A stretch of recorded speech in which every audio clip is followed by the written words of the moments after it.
Good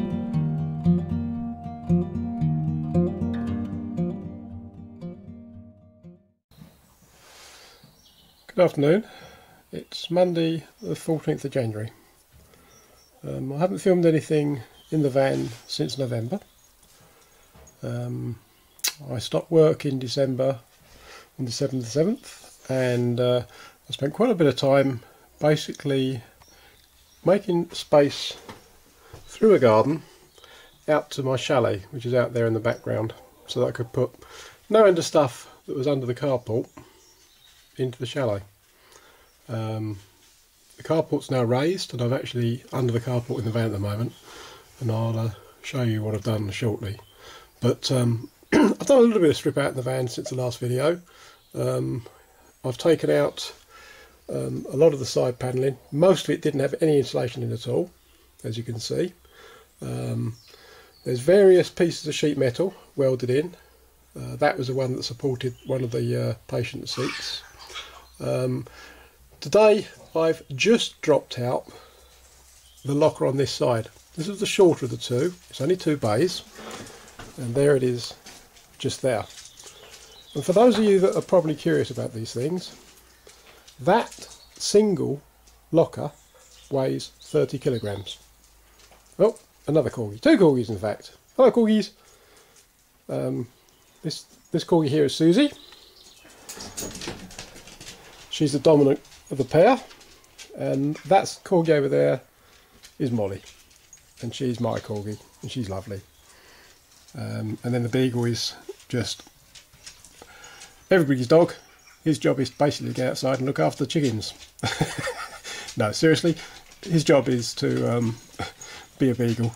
Beagles do nothing but chase bunnies. That's all he wants to do. And there are bunnies in the garden, there are bunnies in the field, there are bunnies everywhere. But back to the van. We've just taken this locker out from here, and I'm about to remove this one.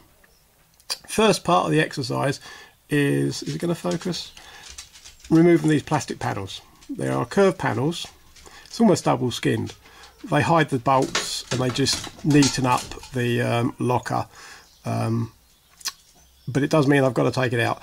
Everything is Sikaflexed in. Everything. These lockers would never have come adrift of their own accord. At least I don't think they would.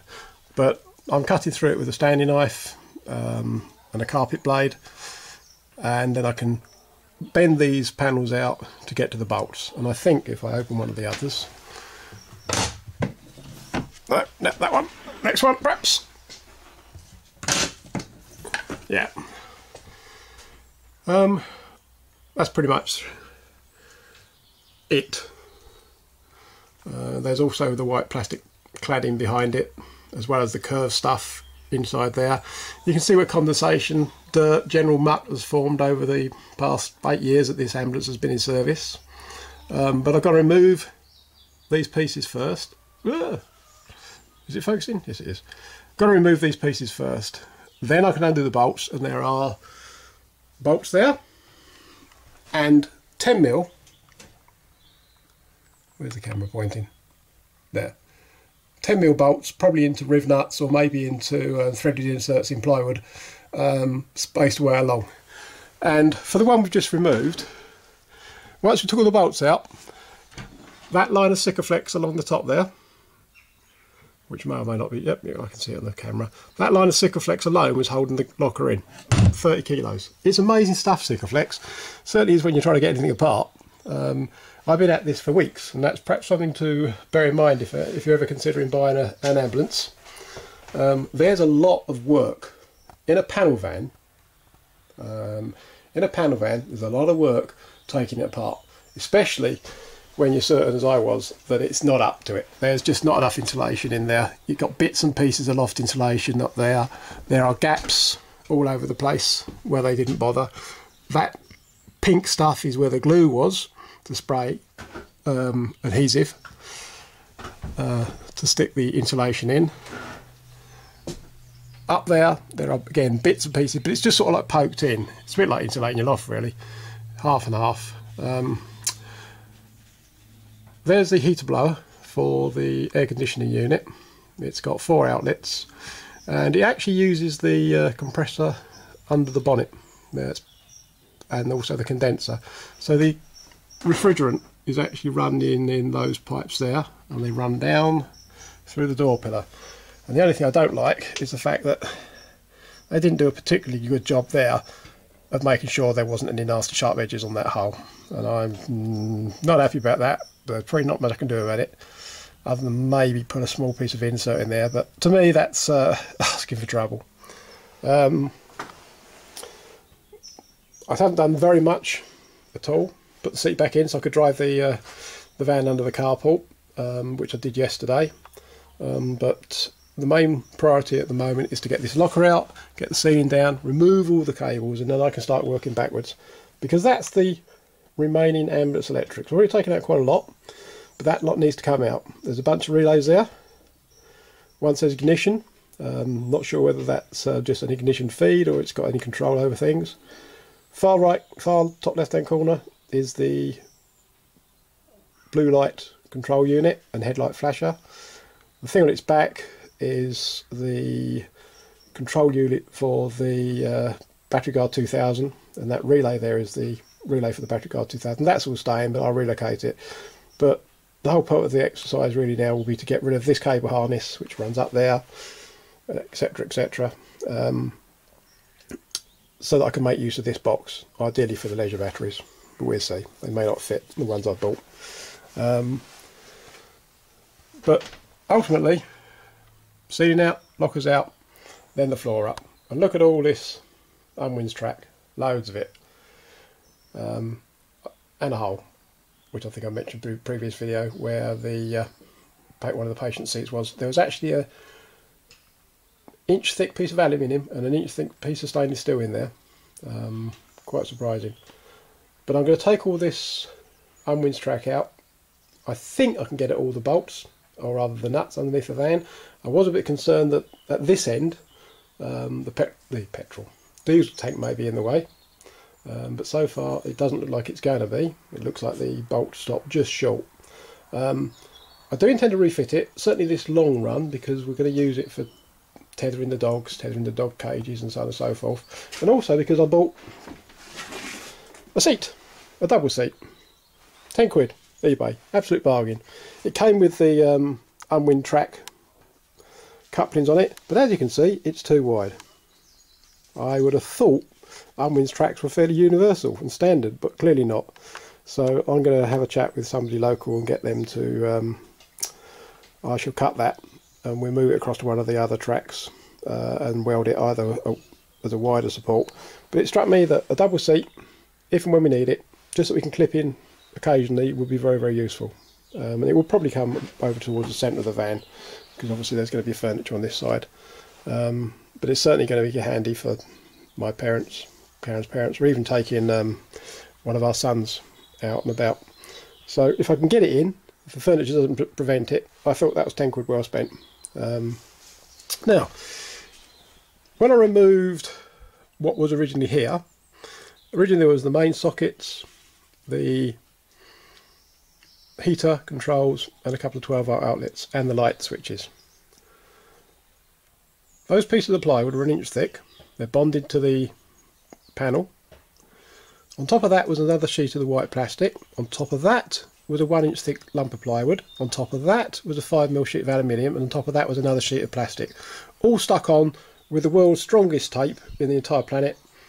That grey stuff is incredibly sticky. Never did quite fathom out why all this aluminium stuff was there. It's a lot. I'll get a bit of fun insulating between there, a bit of polyurethane in between the two, but I can't get the wood off. And that I'm not even going to try. I'll end up distorting the panel. Same at that end. That is glued on, that piece of ply there. Again, it's an inch thick, or 25mm, or whatever they use. Is it 25mm? Yeah, it looks it. I won't be able to remove that. So we'll use that for something practical. I'm not sure what. Dartboard maybe. We'll have to wait and see. But I'll switch off now, and then I'm going to put the camera outside and just give you a view from the back. Right, so there's the back of the van, and as you can see I've got the one locker to remove, and also when I get the plastic down I'll be able to get that spotlight disconnected. But right at the moment, stop, dog's barking. back again. The dogs do like the postman. So there's, did it come in? Yeah, right, there's the carport. I've taken it up by 4 foot on that side, 3 foot on that side. Braced it. One of the problems we always had here, is that crooked? Get that straight up. Sorry if this is a bit wobbly. One of the problems we've always had when we lived here is the fact that the wind comes from my workshop. And has always got underneath the original carport. Pretty much blown a gale. So I've also actually closed off that gap. Simply to give myself a little bit, basically it's going to be a bit drier under there. That carport's 7 metres long, and as you can see the van is already hanging out the back of it. I can bring the van forward about another foot, but that's good enough for me at the moment. I'm quite happy with that. I can work on the van in the dry. I've already worked underneath it today. I'll pick up the tripod and move along. I had to do some work on the step. When we bought it, it didn't close. Or when it did close, it didn't come out again. So yesterday I took the step off, and lo and behold, the whole thing had been dismantled previously and put together back to front. It was never going to work in a million years. It's a very simple mechanism, it's just a catch. But somebody had removed the bolt that actually acts as a stop when the catch is latching itself, and therefore it would just keep springing out. I think the delivery driver actually drove it here with the step sticking out. It's also been clobbered. It's supported at the back by 2 pieces of threaded rod. Both of those were snapped, so the thing was just floating around in the breeze. So yesterday afternoon, evening, once I got the thing under the carport, spent a couple of hours just dismantling it, cleaning it, greasing it, realigning all the fittings that make it work, straightening out the bent bits, new bit of threaded rod, and job done. And we've now got a step that is fully functional again. And I also took an opportunity to make sure that the micro switch works. The dashboard light doesn't work, but at least I now know that the switch works, and I can work back from the cabling. So that's the current status, and I'll switch off now. We're going to have a go at taking out the other locker shortly, and I shall be obtaining some assistance from my other family members, because the other one's going to be heavy. I mean, if that one there, it's only, what, 6 feet long? If that one there weighs the best side of 30 kilos, then this one up here, which is pretty much twice as long, that's going to be heavy. More than I want to carry on my own. And that's part of the reason why I've left that seat in here at the moment. I'm going to actually rest it on the headrest of that seat. And then we can lower it down and take it out gradually. But I bet this van's a bit top heavy, or was a bit top heavy. It's going to be still going to be top heavy, because obviously there's going to be a lot more clutter going out there yet. But we're not going to be using all these lockers. I shall reuse some of them, but not all of them. But there we go. Van's under the carport. I can actually now get on with properly clearing it out, and the build can commence. Oh. Note to self, fix that missing reversing sensor. Yesterday when I reversed it out the drive to turn round and actually reverse all the way back in again to get it under here, the parking system was driving me nuts. So I think the bumper's going to have to come off, and at the same time I've got a tow bar that I need to fit, and also a spare wheel carrier. So I'll be doing all these little bits and pieces on the van before I start the build proper. And at that point I'll switch off for now and just get on with taking this locker out.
So that's both lockers removed.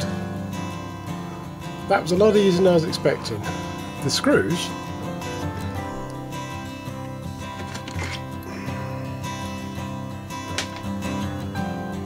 "3" bolts. That was a lot of extra thread, and I was struggling with some of those because they were a bit tight, especially these things.